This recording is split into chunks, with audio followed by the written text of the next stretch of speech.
Hello, hello. All right. So here's my disclaimer. If you are looking at the title and clicking on and upset by the title, I understand because this might bother you in reference to the word goddess and because of what religion and things. But I want you, if you tapped on it with righteous indignation, I would like you to listen to what I'm going to talk about because what it's talking about is probably something different than what you believe. So before you come in with a with your righteous indignation and your preconceived notions of what I'm about to talk about, I would like you to give it a few minutes and listen.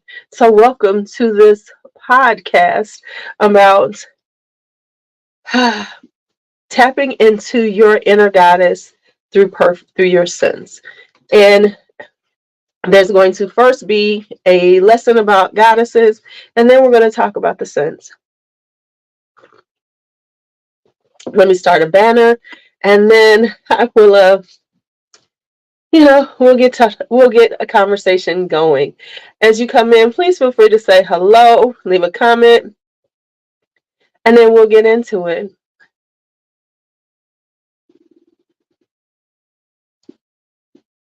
All right. Now, of course, right now, all right, so let me finish this question for you all. And as we go along, you will understand the question better and it will all make sense. All right. Hi, Courtney. Hi, Kia. All right. So the reason why I'm doing this is because I see these videos come up every once in a while. They come up more often, and it's like, smell like a goddess. Okay, so first we're going to have a lesson on goddesses, and then we will talk about fragrances and how to tap into your inner goddess with fragrance. All right, so get ready for a lesson. Here we go. Yes, that's right. Your girl knows a little bit more than just about fragrances. All right. Presently, we live at this time in the world. Most of our religions are monotheistic. We believe in one God. Whatever you believe in, however um, you know, however your spirituality reigns, that's not what we're talking about. I'm talking about ancient goddesses. So let's just talk about how the pantheon of goddesses actually work. When you talk about goddesses in a polytheistic um, religion, there are three types of goddesses. So when people say goddess, smell like a goddess, no. Here's how it works. So there are different types of goddesses, and they tap into different parts of our inner selves. Now, and they reigned over certain parts of us, and some of this you'll know because of things that you've heard or read as a kid, and then this will make it even more clear. All right. So in a polytheistic, there's three types of goddesses. There are joyful goddesses, peaceful goddesses, and fiery goddesses. Now, we all have all three types of goddesses within us, right? We have all these type of personality traits, but one of them usually is more prevalent. And with and let me say this, feeling that goddess energy is fluid. Yes, for sometimes you might be in one type of energy, which is fiery goddess, or one that is peaceful goddess, or one that is joyful goddess. So let's talk about what each one is and give you some representations of some of the goddesses so you understand it. So when I say this, you'll probably feel that's me. When you feel that, tell me in the comments, what type of goddess are you? Now, understand that all these goddesses are within you, but one will be a stronger one. And it could change over time based on who you are, how things, maturity or life experiences, where you are in your life. So let's talk about the first ones. We're going to talk about peaceful goddesses. Peaceful goddesses are our mother goddesses. They are about home. They are about being, nurturing and family and things like that. They are all about taking care of people. And people are immediately drawn to them because they have this loving energy. The peaceful goddesses, so if you think about them, are Isis, if you know Egyptian goddesses, the mother goddesses, Isis. I just lost track of who I was going to say for the Greek goddess, but one is Isis, and if you think of it, that's what we are. Oshun is in Yoruba. Uh, I Yes, I'm going to be talking about that. And so those are peaceful goddesses. They're about home. They're about cozy. That's a very feminine energy. It's all about what we think of as feminine energy, like, you know, being a mother. And then let me say this, it's not necessarily a mother that you've given birth to someone, but you have those mothering qualities. Like you nurture people. Like people are drawn to you because you are that comfort, that person that people come to and want to talk about their problems, and you are there for and fill them with love. A peaceful goddess is a type of person, and you've seen these type of people who automatically comes into a room and it feels like she is just full of light and love, and people are drawn to her from that light and love. So peaceful goddesses are very feminine, right? There it's a very feminine energy. And it's about that. So that's what a peaceful goddess is. So when I think of peaceful goddesses, here's some fragrances. I'm going to give you some fragrances that when I am in that peaceful energy, this is where I'll go. So some of the ones that I would personally talk about, and this is one of them for me. This is Dangerous Complicity by Italy Brand de Orange by Eldo. And I tell people that I love this because when I'm wearing it, I feel just extra girly. There's a powderiness. There's this, kind of when it has this powdery softness to it, right? And that's what it makes me think of, because there's this powderiness, there's a softness to it, there's this floralness to it. It really makes me feel whole, like I'm just feeling good about life, right? So that is Dangerous Complicity. Another one that for me would say yes to, like, me being in that would be Nishane Nanshi. And it's really interesting because I've really been into these fragrances quite a bit. So this is Nanshi, and this is like a floral. This is another floral. For me, when I'm in that mood, it's like I'm very floral, I'm very powdery, I'm very, that's where I am. It's always, for me, my most peaceful, is usually about florals and really powdery florals, and very feeling very girly. It puts me in this girly mindset. And so Nanshi is one of those that does that for me. Another one in a different kind of vein, but sort of the same thing, would be Scarlet Rouge. Now this is a cherry blossom, but it's still got that nice delicate vibe. The peaceful goddesses for me are more about my delicate fragrances that are kind of cozy and draw people to you in a very loving way, as opposed to being sexy. This is about people just wanting to be in your essence, not because they're trying to be sexual with you, but because they feel like they just want to be around you, because they feel this like nurturing softness about you. So that is what that is. So that is, for me, peaceful goddesses, right? So this is what a peaceful goddess is about. All right. Now, next up is the joyful goddesses. Joyful goddesses are sensual goddesses.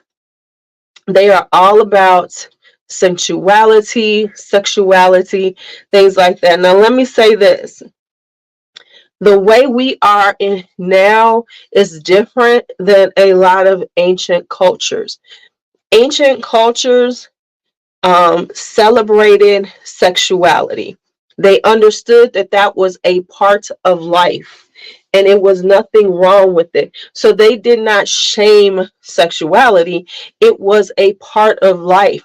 And it was and so they had goddesses that were joyful goddesses, that were the sensual goddesses, that were about tapping into your sexuality, your sensuality, including, and it was not just in reference to being heterosexual. Let me put that out there. So,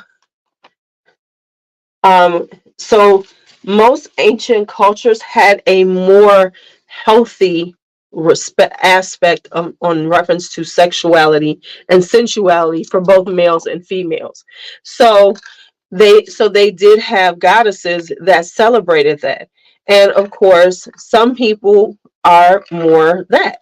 You know, sometimes you feel that way, or some people are just more sensual. You know what I'm talking about? Some of us are those people. And I will discuss where I am and how I move. So for years, I was in my joyful mode. I could say maybe for a few decades, I was a real joyful goddess. And so when you think of joyful goddesses, here are some examples of them. A joyful goddess would be Aphrodite. She's considered a joyful goddess. Um, Hathor and Bastet, those are joyful goddesses within Egyptian goddesses. Lakshmi is considered a joyful goddess when it comes to Hindu goddesses. She's the joyful goddess. So, you know, and I think it's Yamoya. She is within the Yoruba, right? So,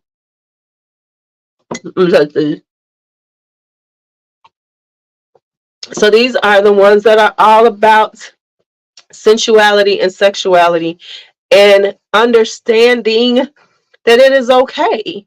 You know, we live in a place where it is, we are told that that is not right, that we are told that we must be repressed, that tapping into your actual sexuality, sensuality, especially as a woman, is wrong, is sinful. So in ancient religions, they believed that that was fine, that that was just a part of us. So things that I love to that bring out. So when you think about when you're tapping into your joyful goddess, and listen, it is okay to tap into her, because we have been taught that that's not something that we should do, and that's being bad and naughty, right? So I want you to understand that it's okay to tap into your joyful goddess. It's really wonderful, because that is a part of you. Do not repress her because society and the people around you tell you that it's wrong and bad. Being a joy, tapping into your sensuality, your sexuality is healthy. So do not let people tell you you're wrong for it. I'm just here to say that. So when I am feeling that way, when I am in that, I'm feeling my little sexiness or my sensuality, and understand that joyfulness and sensuality does not have to be about being in the moment of sex. It's in the moment of a mindset and how you feel about yourself and the aura that you give off, which is a more sensual aura, as opposed to the nurturing. This is about this. So, some of the fragrances for my joyful goddess times would be Tom Ford's Jasmine Rouge. Of course, when you think about being joyful, Jasmine is that girl, right? She is the queen of white florals, and for a reason. And if you have smelled jasmines, you know they have a very, it taps into that. If you've ever smelled a jasmine plant, a flower, you know, you feel it, that you feel it in that chakra.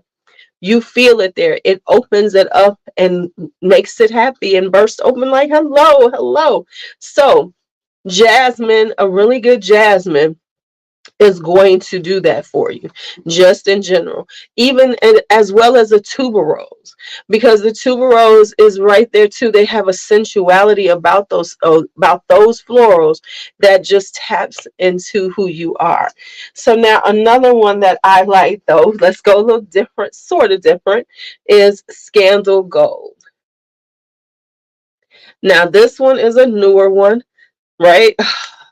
But it is so sexy and just makes me feel some type of way about myself. And that's what it does. It gives you that feeling, that type of way about yourself, right? And so it has that honey, it has a sweetness, but it has this, and understand that honey is kind of a sensual, honey can be perceived as sensual, and so that honey taps into that feeling, that sense of the honey, that thick honey with florals, just perfect for that. All right,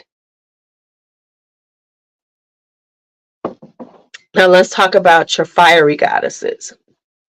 Your fiery goddesses are the ones, just like it sounds like. Fiery goddesses are actually your protector goddesses. They are the ones who come in when you need protection and they protect. Now, that could be either physically or verbally, but that is when you are not taking shit from anybody. Think boss bitch, think boss. And it's a specific vibe that you have at that time. You're very no nonsense. Most people who are fiery are very no nonsense. They're very cut and dried, very let's get to the point, and they can be a little too direct sometimes. When I was younger, I was definitely a fiery goddess, and I'm quick to defend. Remember, a fiery goddess with all of that is actually a defender, right? They are always going to come to the rescue. Now, when it comes down to fiery goddesses, of course, they have to watch themselves because they can they can set up some scorched earth. And that is when, as a fiery goddess, you've gone a little too far. But understand that's that protector, right? Right? The protector goddess, the one who's just like, listen, I ain't got time for this. But many times it's about the protection. You are the protector in your home, your family, you know. But I'm telling you, so when you think of fiery goddesses, the goddesses that you think about are Athena. Athena in the Greek pantheon, we know she was the fire. She came from Zeus's head. She was a fighter. That is Athena. Sekhmet, when it comes down to Hindu goddess, to Egyptian goddesses, Sekhmet is the fiery goddess, and she did, you know, if you read up on their mythology, you will find out that their stories are very much about scorched earth, and them having to to act. A lot of times when you talk about fiery goddesses and their stories, a lot of times there's a story where they go too far and they scorch the earth, and then they have to come back and see the harm they did, and then understand how to harness their heat. So I'm saying this, if you feel this way, if this is who you are as a fiery goddess, understand that you have to learn how to contain your heat, use it in a more um,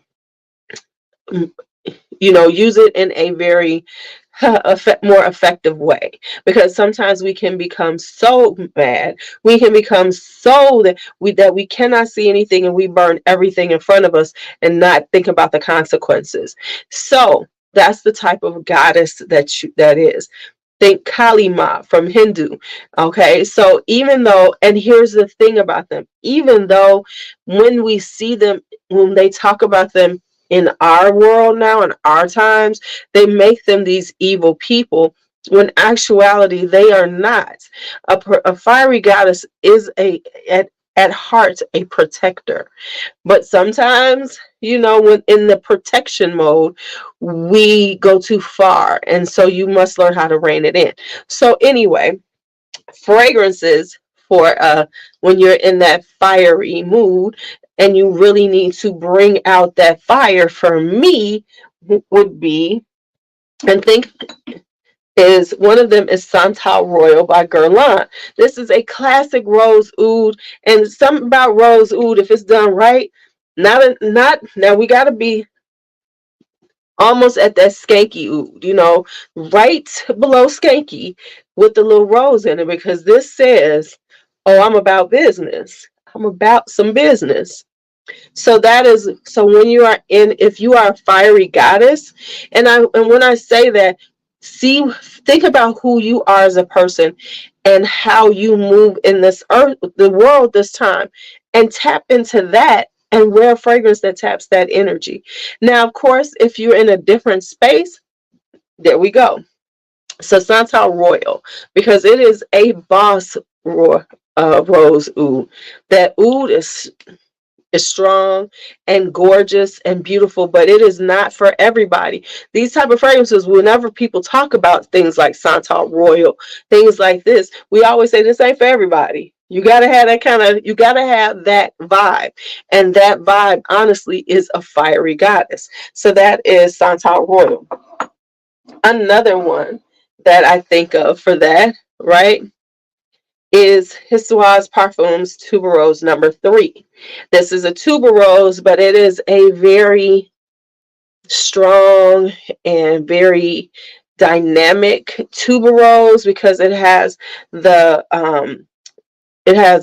plum in it. It has the white tobacco in it. It's a very smoky, just in your face tuberose. So it takes tuberose to this leather, right? It gives you that vibe. Another one is, for me, is kind of almost quite a few of them, but I'm just going to pull this out, is a lot of Francesca Bianchi's, because she loves an animalic note. And so one of them I have out is the Dark Side, because it has that animalic note to it that makes it just something, that you would want to wear like that, right? So it taps into that inner animal in you. When they say animalic, that's what it's doing, is tapping into that inner animal in you, right? So that is one that I would say is, like Kelly said, leather, like a good leather fragrance, anything that has like a toughness to it, those would be the ones when you are in your fiery goddess stage. Now, when you think about these things, I want you just to be honest with yourself, and what type of goddess do you feel yourself being? And it's okay to be a couple. For me, I'm just being honest. When I was younger, I was a very fiery goddess, and I was a scorched earth kind of chick, right? I was a scorched earth kind of chick. I ain't care. You irritate me, you bother somebody, I'm ready to fight, I'm cussing your ass out. I'm doing all those things. I was very fiery, but I did have to learn how to temper that fire. I'm an Aries. That's what we are. Hold on. Oh, my nose. I'm an Aries. However, as I grew into it and became more accepting of who I was, I am a very joyful goddess. I'm, uh, at one point, and this is so funny, I started calling myself the harlot. some people who know that, people don't be as the harlot. And when I first started talking about it, I didn't know that harlots were actually priestesses of Ishtar, who is the joyful goddess, the Sumerian goddess of sexuality, sensuality, and things like that. And harlots were her priestess. Now, of course, in our world, people think of harlots as whores because that is what, um, right? And so that is what I was, right? So I was very, and And so you have to understand that you can go through cycles. Like if you might be in a period where this is the goddess that you are that's emanating from you, and it's okay. It might not be, it might be for a year or two that you are more of a sensual, a joyful goddess, or you might be a fiery goddess because maybe that's what you need to be at that moment. But honestly, my knowing who I am now, I am a joyful goddess. I always have been. I was afraid of that part of me because we live in times our society does not celebrate really that in us, and when it does celebrate it in a woman, it makes it dirty and makes it too much, and then and even though I and there's a certain level of tackiness that is associated with being a joyful goddess. I'm just gonna put it out there like that. I'm just gonna put it out there. Now, now I can honestly say that I am more in the line of being a peaceful goddess.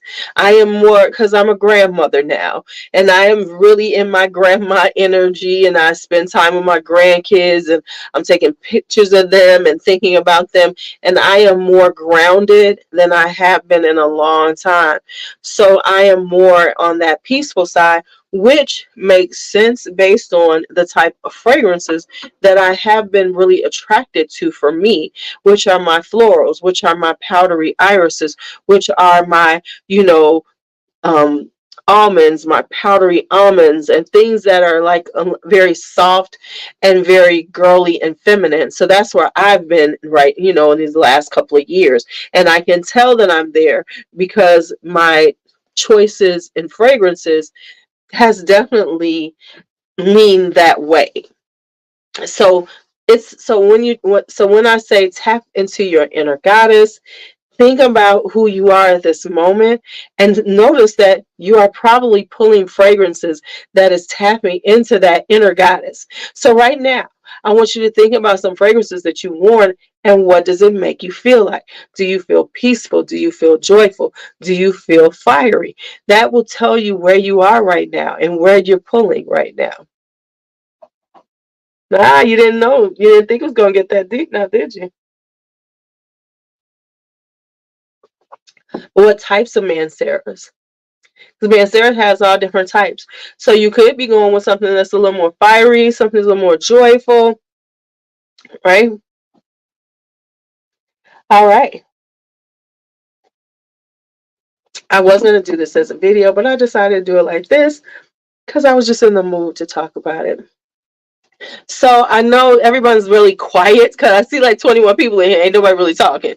So I don't know how you all feel about this, but I did want to share it. So Roses Vanille, Coco Vanille, I would say is more on the, those are definitely sweet fragrances, um, things like that. So those are the more sweet fragrances, um, which for me, honestly, would lean more toward my joyful side. Because when I want to smell sweet, like those type of sweets, like roses, vanille, deep, that's a more sensual sweetness to me. Now that's for me. You have to decide how does that feel for you, um, right? So Always, so think about where you are in your space and what will enhance that. And I bet you a lot of your fragrances, especially for us people who have larger collections, you are gravitating toward fragrances that are in that wheelhouse of the goddess that you are tapping into and didn't even know. Right? So just so there you are. So I'm not going to keep you all. I hope you enjoyed this conversation. Like I said, part of the reason why I wanted to do it is because I've been seeing these very generic videos about smell like a goddess. And it was bothering me because I understand what the goddesses really meant and what there are differences in goddesses. Because, you know, saying it very generically just doesn't work for me. But that's because and yes, I did teach about goddesses for quite some time. So I did. So I understand the different types of goddesses and how you tap into those goddesses and things like that. And so I just felt like somebody should just explain how you really how you really can smell like a goddess and find that goddess within you. So I'm not going to stay here any longer. Thank you. Welcome. I'm not going to stay on any longer. I'm not going to make this an extremely long live. I just wanted to, you know, give you all a different look at smelling like a goddess. So find your inner goddess, tap into her, and bring her forth to the world, because there's so much that you could be taught, that goddess can be showing you. All right. So y'all have a great night. I hope you enjoyed this. I'm going to change the picture on this so it makes sense. And you all have a great night. Talk to you later.